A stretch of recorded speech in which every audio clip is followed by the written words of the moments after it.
3 communities in regional Victoria have been told to evacuate and thousands more are without power thanks to a flooded substation, as floodwaters rise across the state. On Thursday evening, evacuation orders were issued first for Rochester, then also for Carisbrook and Seymour, with residents told to be out by 10 p.m. Train and coach services have been cut to Seymour and on several other regional lines. Read more. Tasmanians warned to prepare for flash flooding. If you do not evacuate before this time, your property may be isolated or inundated with water and it may be too late to leave. The warnings from Vic Emergency State. Flooded substation causes blackout. Residents in several suburbs in Melbourne's west were urged to move to higher ground as a result of a major flood warning for the Melbourne River. The Watch and Act warning on Thursday night affected Essendon, Flemington, Footscray, Yarraville and a host of other suburbs. In Castlemaine, about 100 kilometers northwest of the city, a flooded power substation knocked out power to about 9,800 customers. Rising floodwaters have now reached a level at our Castlemaine zone substation that makes it unsafe to keep power on at the site, Powercorps said, in a statement, adding that workers had tried to keep the water out with sandbags, pumps and raised equipment. We have been unable to keep water out of our control room and as a result we have de-energized the substation. Major flood warnings across the state on Thursday night. Major flood warnings were current for 9 waterways, including the Maribyrnong, Werribee, Campaspe and Avoca rivers. Stay up to date with the latest emergency warnings at Vic Emergency. Bureau of Meteorology meteorologist Diana Eddy said the most intense showers would begin to cross Melbourne's western suburbs from 5 p.m. on Thursday, before moving into the central and eastern suburbs. On Thursday afternoon, Eddy said there had been about 22 millimeters of rain to 9 a.m. and said the ground was already very saturated. In Seymour, local residents said the floods were the biggest they had ever seen. We had floods in 1994, but nothing like this, Carrie-Ann Speechley told 9 News Melbourne. I sunk probably 3 foot. I had to get myself out of there using a stick to make sure nothing is in the floodwater, local Will Speechley said. Read more. Coroner finds missing pregnant woman was murdered earlier on Thursday. More than 40 schools were closed and train lines went down as multiple Watch and Act alerts were issued. In central Victoria, Broadford High School was closed at lunchtime, with all students sent home on buses to do remote learning for the rest of the week. Emergency Management Commissioner Andrew Crisp urged drivers to stay off the roads, to check road closures and be aware that it was a dynamic situation. If you don't need to be on the road today, don't be on the road. What you are doing is you are distracting our emergency services from doing the job we need to be doing, he said.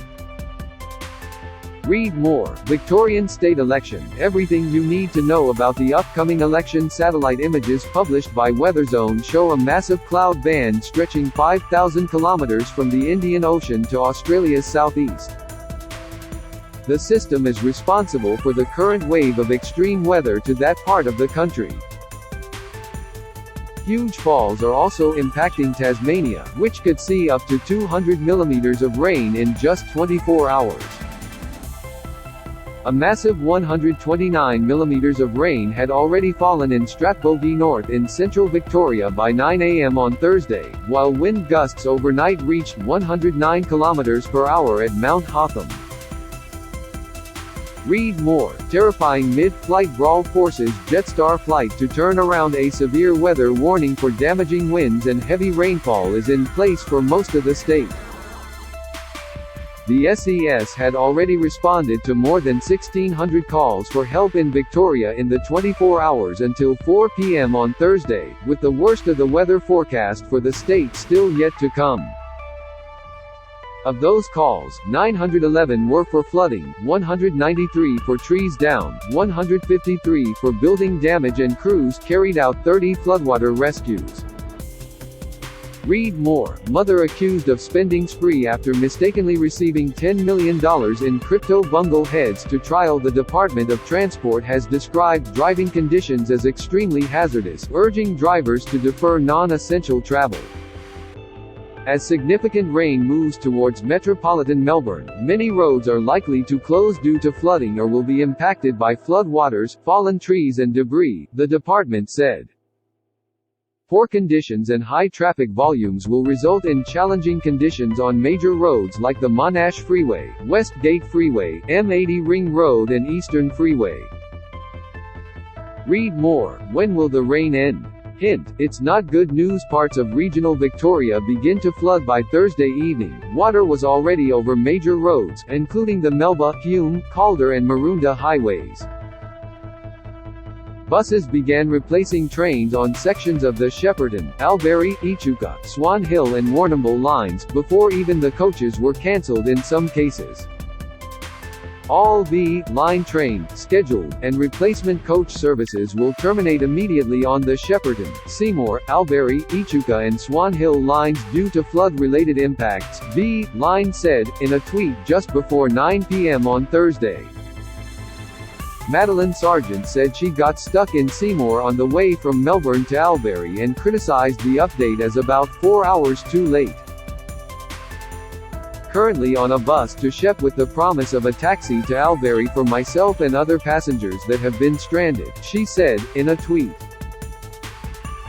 Can't thank the staff on the ground enough for all of their care and help. Read more. Dynamic situation. Tasmanians warned to prepare for flash flooding. Sandbagging as Rochester warned to prepare. Major flooding is expected to hit Rochester, a small town roughly 180 kilometers north of Melbourne, on Friday from 10 a.m., and the Campaspe River had already hit the major flood level from Lake Eppalock to Barnadown on Thursday night. Rochester residents have been told waters could potentially rise to 115 meters, measured from sea level, affecting hundreds of homes. Thousands of sandbags were filled and residents were urged to evacuate after they have done their best to prepare their homes and businesses for a flood. Up to 80 millimeters of rain was expected in the north and west of Victoria on Thursday, with isolated totals of 120 millimeters or higher. Roads in Castlemaine, Heathcote and Bendigo had flooded, cutting off parts of the town. One Heathcote resident told 9 News Melbourne she had never seen flooding this bad. In Echuca, residents were advised to boil their water until further notice after storm water entered a treated water storage tank. This may compromise the safety of the drinking water. Caliban Water via Twitter. Read more. An extra $170 a week. The real numbers of inflation hitting Aussies. Read more. Sellers offering to take on strangers' demerit points for cash in Facebook black market on Wednesday. About 100 people were evacuated from Falls Creek due to a slow-moving landslide cutting off the access road. Crisp, the Emergency Management Commissioner, told 3AW that the state will continue to see this cycle over the next 6 to 8 weeks. Tasmania too is expecting an inundation, with up to 300 millimeters of rain to fall in places on Thursday. By 9 a.m. on Thursday, a total of 185 millimeters had already fallen at Great Lake East and 148 millimeters had fallen at Lake Mackenzie. Read more. Melbourne Airport security breach caused by an innocent mistake. New South Wales is also in the firing line with rivers still swollen from recent rain. A woman and her daughter had to be rescued from floodwaters at Forbes in the state's central west.